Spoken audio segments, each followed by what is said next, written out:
Music is as easy as A, B, C, D, E, F, G. Those are the 7 basic musical pitches in Western culture. As we play or sing through these pitches in alphabetical order, our ears perceive every pitch as being higher than the preceding one. And if we keep on climbing, we start hearing higher versions of the basic pitches we first heard.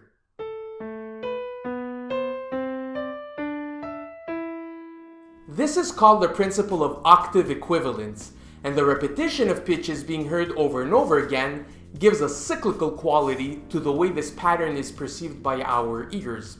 One way to visualize this phenomenon is to place in a circle the letters representing these basic pitches. As we move clockwise, the pitch increases, and as we move counterclockwise, the pitch decreases. This representation as a wheel isn't bad, but it fails to display how these pitches are actually differently spaced apart from one another. For instance, if we first play A, B, and then B, C, we hear that this second pair of pitches is more tightly spaced than the former pair. The same goes when we play D, E, and then E, F, which sounds more squeezed together. Therefore, we need to place the corresponding spokes of the wheel closer to one another. So instead of our first cycle of pitches, let's use this one instead. We still get out of it the cyclical pattern we want to display, and we also see the uneven distances between the pitches. But we still aren't able to represent the rise or fall in pitch as we play through the pitches in the cycle. An even better representation would be to take the second wheel and make a spiral out of it, rising out in 3 dimensions, much like a spiral staircase. But for the sake of convenience, we'll take this staircase and uncurl it on a flat surface. And there we have it. Before we explore any part of this structure, let's refresh our memories with the names given to the relevant parts of one single step. First of all, we have the tread, which is the top surface of the step. And second of all, we have the riser, which is the front surface of the step. In this musical staircase, the tread represents the pitch, and the riser represents the distance between 2 adjacent pitches. We notice that the risers of 2 steps out of 7 are shorter than the rest. The colors red and blue are used to bring out these unequal spacings. The wider distance between 2 adjacent pitches, colored blue, is called a whole step, and the shorter distance, colored red, is called a half step. So now we have our spiral staircase flat out on a page. We have the rise in pitch as we walk through the letters in alphabetical order.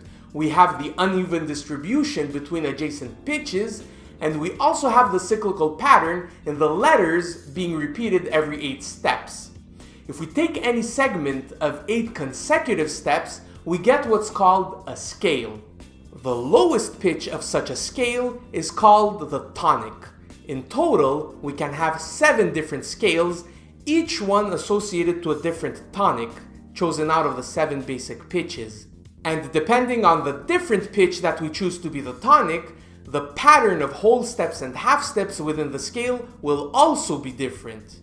The characteristic pattern of steps is called the mode of the scale, and since we have 7 pitches to choose from to be the tonic, we have 7 different modes.